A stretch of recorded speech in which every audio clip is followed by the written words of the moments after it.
नमस्कार दोस्तों।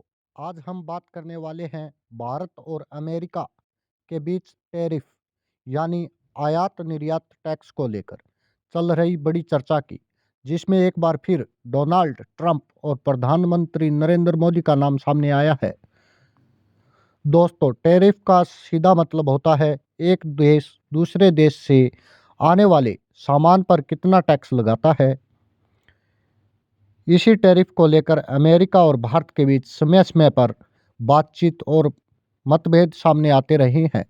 Donald Trump के कार्यकाल में अमेरिका ने कई देशों पर टैरिफ बढ़ाने की नीति अपनाई थी और भारत भी इस चर्चा से अछूता नहीं रहा।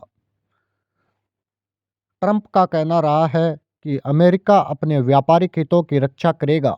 वहीं भारत ने भी साफ किया है कि वह अपने उद्योग, किसानों और घरेलू बाजार के साथ कोई समझौता नहीं करेगा। इसी वजह से ट्रंप और मोदी के बीच टैरिफ को लेकर सख्त बयान भी आए, लेकिन बातचीत के दरवाजे कभी बंद नहीं हुए। प्रधानमंत्री नरेंद्र मोदी की नीति रही है डायलॉग और बैलेंस। भारत ने कई बार साफ किया है कि व्यापार दोनों देशों के लिए फायदेमंद होना चाहिए, न कि किसी एक के लिए। इसी सोच के चलते टैरिफ पर टकराव के साथ साथ समझौते की कोशिश भी चलती रही है। दोस्तों, इस टैरिफ विवाद का असर सिर्फ सरकारों तक सीमित नहीं रहता, बल्कि इसका असर आम लोगों पर भी पड़ता है। अगर टैरिफ बढ़ता है तो चीज़ें महंगी हो सकती हैं, और अगर टैरिफ घटता है तो व्यापार बढ़ता है और बाजार को फायदा होता है।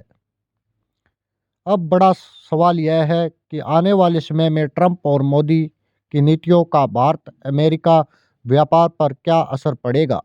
क्या टैरिफ को लेकर सख्ती होगी या कोई नया समझौता देखने को मिलेगा? इस पर पूरी दुनिया की नज़र बनी हुई है। अगर आपको ऐसी इंटरनेशनल न्यूज़ और सरल भाषा में समझाया गया विश्लेषण पसंद आता है तो वीडियो को लाइक करें, चैनल को सब्सक्राइब करें और कमेंट में बताएं आपके हिसाब से टैरिफ बढ़ना सही है या कम होना।